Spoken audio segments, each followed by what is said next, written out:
Okay, we're going to jump into Contact Report 83 now. Okay, it was translated by the DeepL translator.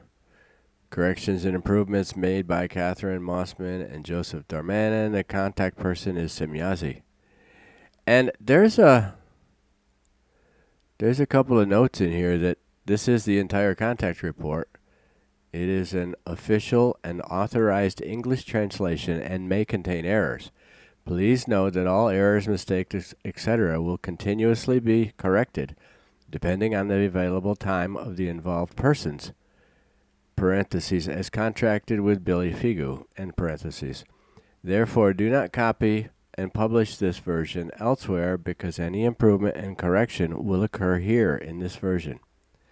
So as long as we understand that, my reading here is not going to get corrected. But these have been up for a while, so I think we're probably, you're going to at least get the gist of what's going on. Okay, Contact Report 83, Saturday, 10 September 1977 at 19:53 hours. That's almost 8 o'clock in the evening. Semyazi, you are very impatient with your calling. Do you have such important things? Billy, I have. Just listen carefully. For 3 days, I tried to get to Mr. Glansman at about 2 o'clock in the morning to find out what it was all about and why he was so out of line and destroyed his contact.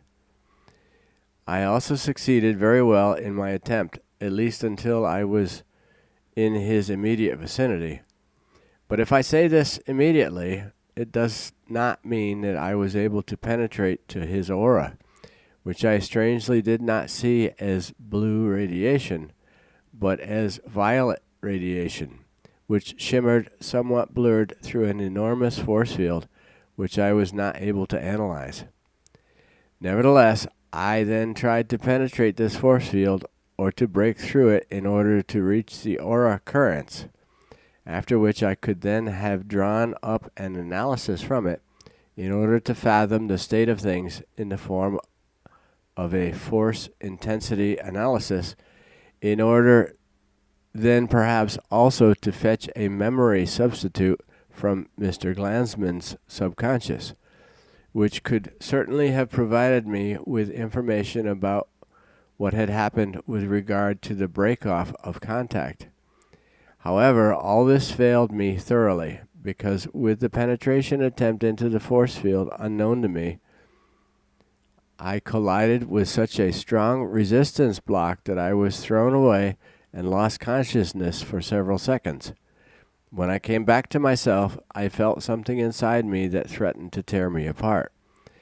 It was lying somewhere in my chest, somewhere in the emotional center, and it hurt like hell. It was strange for me because in this strong mass everything was unknown to me, and only the feeling of being torn apart from the inside made me almost lose my senses again.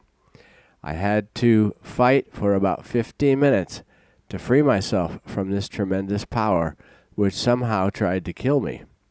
It seemed to me.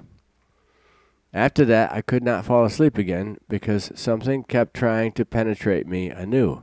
So I woke up my wife, who then gave me the light that would illuminate the room all night long. Only then could I breathe freely again, and the vicious tearing in my chest slowly subsided. Well, I was like slain, after all, and something seemed to weigh heavily on me, almost like a lead depression. In order to get to the bottom of these strange things, I tried again in the following 2 nights, but with the same outcome. Only this time I was prepared for it, so I could avoid the senselessness and defend myself against it from the very beginning. But I did not reach any objective with it because I was neither able to break through the enormous force field nor to analyze it. Semyazi, when was that? Billy, I made the first attempt in the night from Wednesday the 7th of September to Thursday the 8th of September in the morning at 2 o'clock. The second attempt was in the night from the 8th to the 9th, and the last attempt was from yesterday to today. Semyazi, and in what form did you make the attempt? Billy, in the form of a radiating space jump. A radiating space jump. Semyazi, are you sure about that? Billy, but of course, because I wanted to avoid being located in the starting point, because somehow I just had an insecure feeling that warned me of an imminent danger. That is why I did a space jump, which I sheathed in 2 wrong coordinates. Semyazi, and what were these? And what were those? Billy, one was New Delhi, and the other was Rangoon. Semyazi, that is very good. So it should be impossible to determine your position if you have also set these coordinates in jumps. Billy, I did. Semyazi, sure, you were careful enough. I will take care of these matters and bring you the necessary explanations by Sunday evening at the latest, when I can analyze the events. But it seems very puzzling to me which processes are involved, because such strong forms of power are extremely rare. It can only be a matter of high concentration.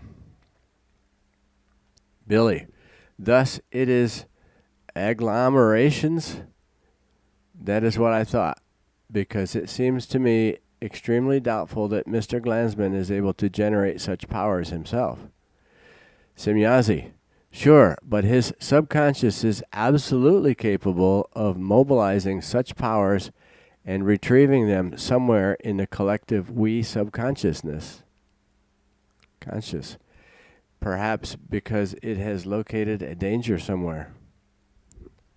I'll read that again. Semyazi, sure, but his subconscious is absolutely capable of mobilizing such powers and retrieving them somewhere in the collective we subconscious, perhaps because it has located a danger somewhere.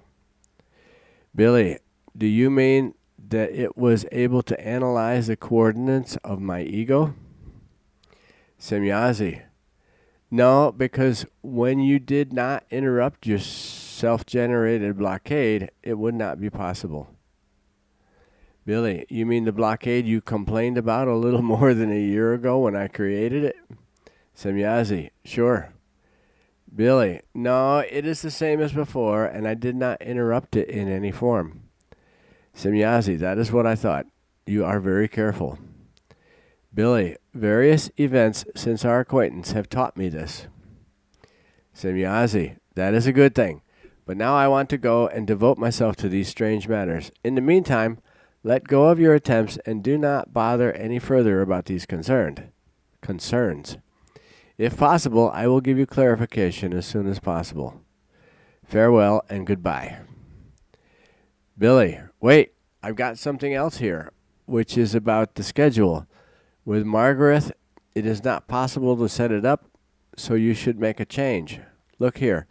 I have a provisional list here made to 4 weeks, exactly according to your time calculations. Now it would be good if Margaret was given time on Friday and Saturday on the first weekend of the month. Is that possible? Semyazi, give me this list once. Billy, there. Semyazi, thank you. Allow me a moment to contemplate and work. I will briefly add new dates to the list. Billy, thank you. Semyazi, so I am ready. Here you go. Here you have the records. But now I have to go. Billy, just a quick question. When are you going to give me the rest of the time list? I mean, for those people you have not mentioned yet. Semyazi, in 10 days at the latest, but maybe next week. Anyway, as soon as I have worked out the time calculations. But now I really have to go. Share to all my very dear and connected greetings, and now goodbye, dear friend. Be very careful and follow my advice not to take any further action in the matters discussed for the time being. Billy, of course, dear girl. Thank you very much, and also best greetings to yours. Take care. And that is the end of Contact Report 83. This is kind of weird to talk about Billy going into Mr. Glansman's head and trying to figure out what's going on. And yeah, it's kind of over my head. But the more I read through it, maybe it'll sink in.